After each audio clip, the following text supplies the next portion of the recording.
Work session. Roll call. Mayor Wilson, Here. Vice Mayor Schroeder. Here. Councilmember Cross, Here. Councilmember Heck, Here. Councilmember Johnson, Here. Councilmember Nesser, Yeah, present. Councilmember Soller. Here. You have a quorum, Your Honor. Thank you. Okay, well, Patrick is out sick today, so we'll skipping number 1 and working number 2. Presentation to discussion on city social media activities and digital communication specialists. George. Mr. Mayor, members of the council, I'll just give a brief introduction to Jorge Gutierrez, or George. Some people call him George as well. He is our digital communications specialist with the city. This is a position we created in this past budget year. We hired Jorge in April. He comes to us from Miami, Florida, and has done marvelous things with our social media presence, as I think you all have hopefully seen. And we've asked him to update the city council tonight about some of the initiatives that we're expanding upon in social media, and bring us some numbers and examples of the great things that are going on as we expand that presence there. So without further ado, I'll turn it over to Jorge. Good afternoon, Mayor and council members. So as Matt has introduced, I'm our digital communication specialist, and I'll be giving you guys a social media update. If you do have any questions during the presentations, feel free to ask, and I'll get right to it. So for contents, we're gonna go over new things that we've introduced into our social media strategy. We're also gonna talk about old things that we've been doing, that I've been continuing on. We're gonna talk about some of the data that we've been getting through these few months that I have been on board, and then some feedback that we have received from responses from people in our social media platforms. So first of all, I wanted to talk about some of the terminology in case you do have any questions regarding social media, because there's a lot of different topics that, that you might not know. So a DM, for example, is a direct message. So whenever I do get a direct message through Facebook, Instagram, it's when someone contacts me personally through our social media platforms, and it's not shown to the public. So it's more if they have a specific question or concerns or topic. Another thing is a follower. So followers are basically people that follow your page, whether it be through all the different social media platforms, and they get updated on all the content that you post. Another one is an impression or reach. Impression and reach kind of have the same thing. It's how many people were able to view your post. The only difference is reach is more unique, so each unique user gets its own reach. Impression includes people who have viewed your content twice or more than 2 times, so that would be counted there. There might be other terminology that's not included there that you may be asked, that you can ask me about. There's algorithms, because each social media platform has its own algorithm. It's kind of like an equation that it uses to determine who your content gets shared to and how often your content gets shared upon. So that might come up too, so that's important to know. So I wanted to first talk about some of the new additions that we had to our social media strategy. We made a new Instagram account for our social media page because we had an existing one, but it didn't really do a lot of the city news. So we made a new one, and so far we have around 200-ish followers.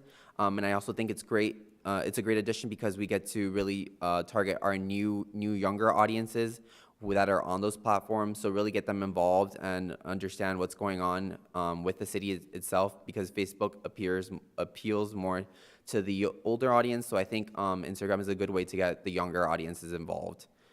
Another thing we're doing is we're posting more video content, which I think is really nice because you get to diversify the amount of medias that you're distributing. So it's not just pictures, it's not just text. You get videos to keep your audiences engaged in case they're more into those videos and those in-depth explanations of different content. There's also more scheduled posts throughout the week and the weekends, which I try to make sure that there's always content throughout the week for people to be engaged, to understand and get those city updates, and always just keep in contact with everything that's going on in the city.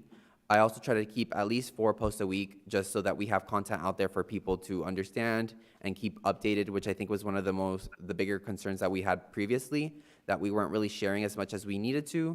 So I'm definitely trying to keep up with that and keep the city in track with sharing all the good things that we are having here at Apache Junction. Another great thing that we're doing is showcasing local businesses and wildlife. So I'm partnering up with Pat to contact the local businesses especially during this time where it's low season, there's not that many people shopping there. We're really trying to highlight the local businesses to showcase all the great things that they have to offer our local residents, and to really hone into that shop local aspect that we have right now, especially since we do have those discounts with the AJ Chamber of Commerce going on. So businesses can really highlight all their commerce and really get those sales up now when it's the lower season. Another great thing is we're also highlighting wildlife for our social posts, because a lot of AJ residents really enjoy wildlife and enjoy their pets, their dogs, or animals that they have here. And I think it's a great way for us to communicate and showcase all the things that our community has to offer, and that we really appreciate the wildlife and animals that we have here. And I think another great thing that we're also doing is our challenges. So each month or every few months, we try to do a challenge to highlight and really participate with our community. So the first month I started, we did our mountain challenge. So take the best picture you have of the Superstition Mountains. And we get to really commemorate the mountains and showcase what our community has to offer. And we had a lot of participants, and it was a really good way to engage with our audience and get people involved and talking about AJ. And the last thing that I think is new is I'm getting really into LinkedIn to try to make sure that our professional side is showing. We have those jobs that we highlight. We have all our different community and local events that we're doing. We have new updates, whether it be in the library. We're revamping the library with the shelvings. We have roads that have just been updated. We got our animal shelter redone. And I think we need to share that on LinkedIn so other cities and other people that are looking into us, that want to work for us, know what's going on in AJ and try to get them involved and engaged. So here are some of those examples that I wanted to show you. On the screen, you're going to see our Superstition Mountain competition. And basically, it says, I named it like the Superstition Mountain Challenge, where users submit their best pictures of the mountains, and the winner gets a prize, and they get to be shown off in our social media. And we had a lot of submissions. I think we had over 100. We have 164 comments, 42 shares, 72 likes just within that post, and that's just within one platform, which is Facebook. So there was a lot of engagement in regards to this competition and example. So our second example, I'm going to show you our video content that we've been making for our local businesses. So it's going to play in the background. I don't know if you guys can see it.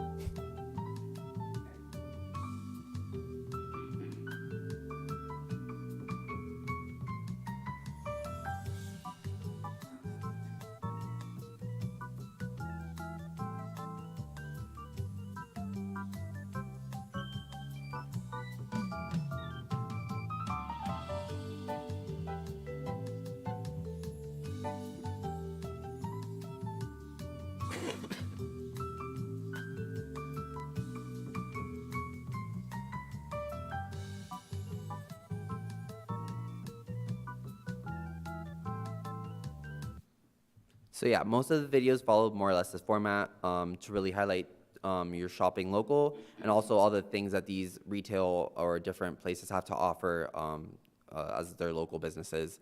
And I think they're really nice, they're really neat, and they really get to showcase different businesses that we have here at AJ. And then our third example, I have this one. It's basically a fox sleeping in a tree. It had a lot of likes. It actually got shared with other, I think, like the nature program that we have here in AJ, one of the forest services that we have here. So it got a lot of traction, and it's just good because it gets to show your community that you really understand that they love their animals. You're trying to appeal to them, react to them, and there's a lot of comments within it. There's a lot of reactions, and they're really liking what we're trying to post out there and showing what we have here in AJ. And then I'm going to talk about some of the continuous strategies. So these are some things that we've already been doing, and I've been trying to continue them just to keep up with the things we've been doing. So for example, we showcase and promote events and updates that we do from other departments. So I really try to work hard with the library, the Parks and Rec department, even PD or the fire department whenever they do submit stuff, and sometimes even the AJ Unified School District. I do try to share their information within the community just so everyone knows what's going on, what our other departments are doing, if there's a big event that our other departments are having, to really try to get that collaboration going and really being unified as a city usually do. And then I also do a lot of live updates on emergencies. So in case we do have a wildfire, in case there is a shooting, in case there is any other incident, I do cross-share whatever PD does, because is usually the first, they usually get the alert first, but I do try to cross-share that and just alert our residents on whatever is going on with live information. And then another cool thing that we're doing is we're showcasing local proclamations. So when we had Parks and Rec Month, we did our Parks and Rec proclamation. When we had our Public Works Month, I did a little video for our Public Works people to showcase all the hard work that they do. So really showcasing and highlighting all the different people that work for our city and highlighting all the hard work and dedication that they have for our town.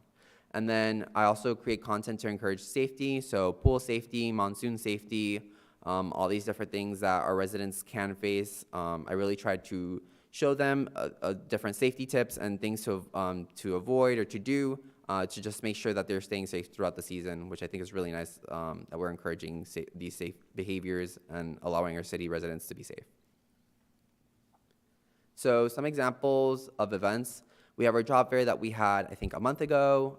It was really successful, and we partnered with a lot of different people. We had Pinal County, we had the fire department, we had PD come in, we had AJ Water, and really being able to share that with all these different departments and showcase all our different people, all the different departments that we're hiring for different positions was a really nice thing, and being able to collaborate with them really helped make the post successful, and a lot of people were able to attend the event. So we got to see all the results from our hard work for posting and for advertising our event. Another cool one is our homeless hotline and the park ranger hotline. We showcase some information in case there are any incidents in the parks, who should you contact? If they're outside of the parks, who should you contact?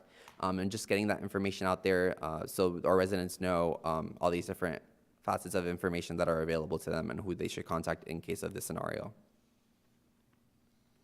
Another cool example we have, whenever we do have our work sessions, or whether it be the work session, the council meetings, our boards, planning and zoning, our board, I always do our work session post so everyone knows that we are having that session that day of, and they can attend or they can live stream it through our live streaming platform.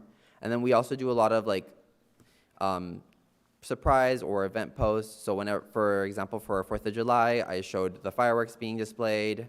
Whenever we did have our dog park, we showed them the process of making the dog and saying we're gonna have a dog park coming soon. So kind of advertising before the actual post comes out. So it's a kind of a buildup of all that excitement and emotions regarding these different events. So the last thing, the semi-last thing that I wanted to talk about was the data. So far, you can see on the left side, the reach, which is how many people have been viewing our content so far throughout the year. We have 300,000 reach for all our posts throughout this year so far, and it hasn't even ended yet, and we're already 50% higher than we were last year. So that's a lot of improvement in terms of how many people are watching our posts just throughout the year. And Instagram is new, so its reach is very low because it's just brand new, but we're hoping to get it higher throughout the year. And then on the right side, you get to see a little bit of the demographic of who is watching our posts and who is on these applications. This is particularly for Facebook and Instagram. And majority of our audience, of course, would be from AJ, but we do have people from outside of AJ. We have from Mesa, from Phoenix, from Santan, from Gilbert. And you get to see also the composition as in the age demographic. So for Instagram, you're going to see a little bit of younger side, and then for Facebook, you get to see a little bit more of the older side. And a lot of the people on social media are going to be, it's 75% women compared to 25% men. You get to see the ratios there. And you get to see the amount of followers at the top. We have around 7,000 for Facebook and around 200 for Instagram. Another portion, this is the second part of the data. On the left side, we're going to see the amount of followers we've been getting through the year. We already had this year gained 730-ish followers on Facebook and 200 through Instagram, and we have a lot less people unfollowing our profile, meaning we're keeping them engaged and they're really interested in what we're posting. And on the right side, you get to see a comparison between our Facebook page versus other departments and other cities. We have around 6.3K likes. And you can see there that there's Tempe, there's Queen Creek, there's Apache Junction, there's our police station at the top in Mesa, and just showing that we have the most published content compared to any other city so far, which shows that we're really trying to get engaged. And we have a lot of page likes change, meaning that we're getting a lot of likes for our posts in comparison to these other cities. And this is the third part of our data. So here you can see more or less some of the posts that we have that are very engaging, and you can see around more or less the average amount of reach that it has per post. So for our really engaging posts, we have around 9,000 people viewing those posts, and you can get more or less an idea about like how much more or less are good posts, how much they're receiving in terms of engagement, content, how many people are viewing them, and just get a general sense as to how many people are watching our social medias. And then feedback. These are some of the there's a lot more of feedback that we've been getting through our social media. We have some that say, thank you for sharing, thank you, Al, because everyone thinks I'm Al, which is great. Or this is wonderful info, Al Bravo, or City of AJ. And that is my slide. If you guys have any questions, feel free to ask, and I will try to answer my best. Any questions? I've got a question. Yeah. Do you ever do any surveys on these sites where people weigh in on any sort of topics? Well, currently, no. It's a little bit harder to do surveys because, so for example, the only survey that I have done is more or less them choosing the best pictures for the competitions because they have to choose whichever picture they like the most, which is kind of like a survey. But we don't typically do surveys. But if you do have suggestions for like what type of surveys you're thinking of trying to publish, I will look into it and I'll try to promote a survey like that. Thank you. Who else? I don't have a question, but I definitely have a comment. I've been watching what's been coming up over the last couple months, and I'm just so interested in following all the time now, where before I was on a couple of different sites and stuff, but it's more engaging, and I have to admit I've been pushing out people from that site, and it's become more exciting. So great, really great job. Thank you. Daryl, do you have any questions? No, not at this time. Yeah, I think he's doing a great job, that's for sure. Thank you. Yeah, Thank you, everyone. It's great, the first 3 months, and we'll keep engaging. It's our way to connect. No local newspapers, much presence anymore, and that's our way to keep it exciting, yeah. Okay, presentation discussion on procurement of police shooting range cover. Okay, well, I was going to go for the police chief, but Johnny John. You're stuck with me tonight. Mayor, City Council, Johnny John, Assistant Chief of Police. Chief asked if I'd present on this. I've been doing a little bit of work on it, have a little bit of experience with it. The Apache Junction Police Department is requesting approval to purchase a retractable canopy, which is a shade canopy for our range. This canopy is made by a company. You can see up there, it's called Covershots is the company. And I'll just go through some of this as I talk to. Covershots, one of the market-leading experts, premier mobile canopies. They originated with golf. You could drive down to our Apache Creek Golf Course. They actually have a Covershot on their range. These are portable. They're mobile. They can move. They're not a stationary Covershot. Really, the ultimate goal on the Covershot is to protection from the sun and the UV rays. And not only the sun, but also the weather, sorry. We're on the range constantly, all summer, all winter. It's just something we have to do, something we have to train on. One of the biggest uses, really, if you look at it, is our SWAT team. The canopy that we're looking at purchasing is a 104-foot Eclipse. The Eclipse is the model, but it spans 104 feet. It's 20 feet front to back, which is the width of it there for us, where we'd be standing. The height's 10 foot. 104 feet will cover 21 shooting bays, which is what we have on our range. It covers 2,000 square feet. It's a steel frame, galvanized steel frame, weighs approximately 6,000 pounds. And you kind of see here the covering that it has. There's different types of back curtains, side curtains. This is showing a mesh curtain here with the top canopy. when you really get into it, you can kind of see the difference on it with it. You can see how long that is. That's the 104 there. They have the logos. That's Tucson Police Department there with their logos on the top of it.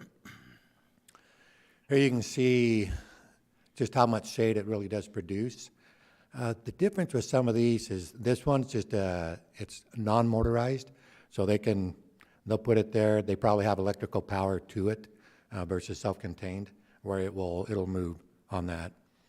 But as you look at it, you can see we put a lot of people underneath there. There's protection from sun. Even if it was raining, they could back up on that and shoot in the rain. Here again, just another angle at it that you can see, and you can see the amount of shade, the span of this and what it does. There's also one thing I failed to mention on this. There's no other companies that we could find that actually builds this type of canopy. The majority of your canopies that you look at, any type of shade structure on a shooting range, is typically going to be stationary. So it's mounted into the ground. What we want is a mobile canopy, because our range spans from, with our quals, we shoot anywhere from 5 yards. Rifle qual, we back up to 100 yards.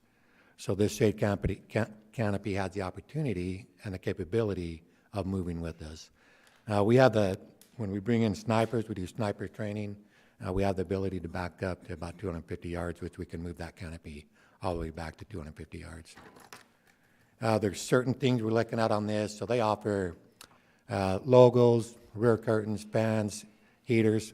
We obviously don't need the heaters here in Arizona, but it offers lighting. So we are required through Arizona Post to do what we call a low light qualification.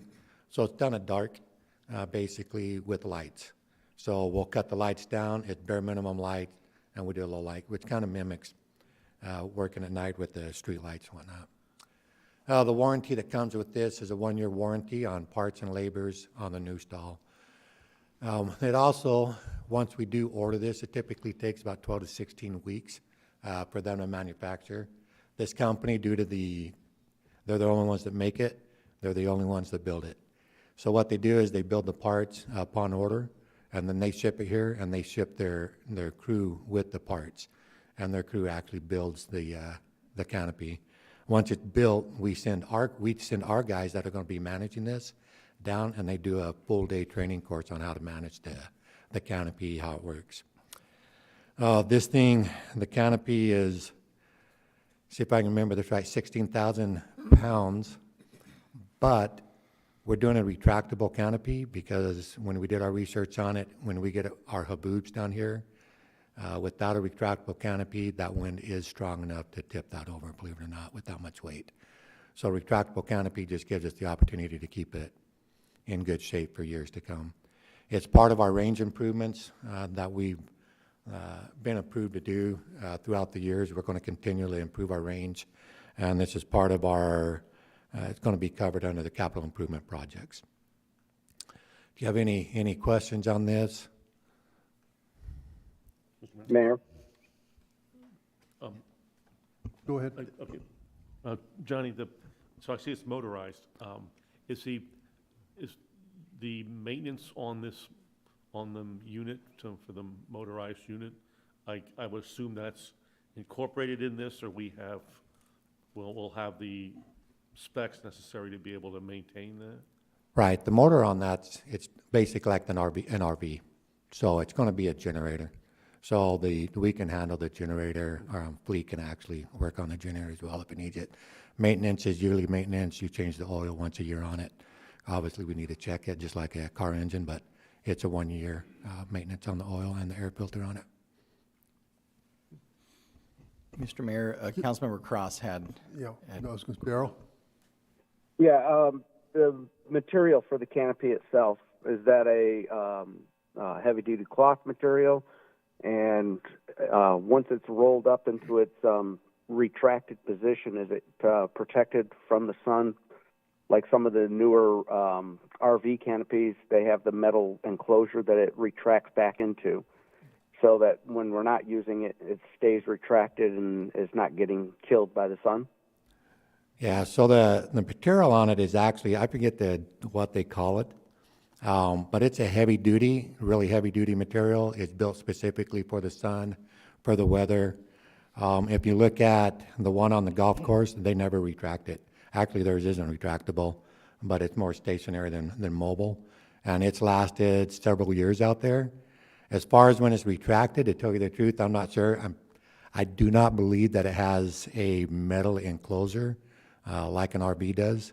It just retracts and then it folds up inside. Most of it be protected because it retracts inside of itself. Right. Okay. Your Honor, Yes. what's the price tag on this? So the price tag is, it comes out at $126, $435.50, plus we add a 10% contingency, which is $139.7905. Now, this contingency would be based on whether or not you have any extras like the lightings or the heaters and things like that. Correct. So if you were to get on this tomorrow, 12 to 16 weeks, you might want a heater on there. By the time you get it. Yeah. We've looked at it, and here, this is just my philosophy on heaters. In the summer, you can't strip down enough to cool off. So you definitely need fans, you need shade, right? In the winter, all your law enforcement officers, when we shoot on the range, we have our cold gear on, we can put a jacket on, we can shoot. It does save us some money by not having the heaters on it. And honestly, I look at a winter, so I'm one that I'm gonna look at pricing. And I want to say, I don't want to spend money that I don't need to spend. And a heater, we're going to use for maybe a month out of a 12-month period. So to me, it's it's not worth spending the money on that. Now, are you gonna have fans then? It will have fans. Okay. Yeah, it will have fans. So with the shade and the fan, well, just the shade alone will drop the temperature by 15%. The fan will help it to drop by 20%. So, which is huge in the summer when it's 118 out there. Are your fans going to be the type that blow water, mist, to cool? We can add misters to it, Yeah, so, okay, because that helps cool that Yeah. down. It's still really hot, even under cover, but Oh, yeah. cover makes a big difference. oh, absolutely. We Gets don't you out have of the that sun. luxury. Okay, anyone else? When are we going to be voting on this? Yeah. It should be September 5th is September, what it yeah. should be, unless there's any further questions by the council, or you want to see it in a different format. We'll bring it for your consideration on Tuesday, September 5th. Okay. Would it be on a consent or up for a vote? We would typically, in a process like this, unless we knew there were concerns, put it on consent for a vote. But you'd always have the option to pull it off consent. Or if you give us, Direction right now. your we could- specific direction I right don't want to put it now, on consent and then have you pull it. we I'd can rather put it just have on- it be a vote. new business for consideration too. Just one thing, this is a lot cheaper than building an indoor range. Oh, yeah. A lot Good cheaper. Lord. Yeah, it's the envy of the East Valley, too. Yep. If you go by there, you'll see other agencies. I'd just like to see it Utilizing come up it. as soon as possible.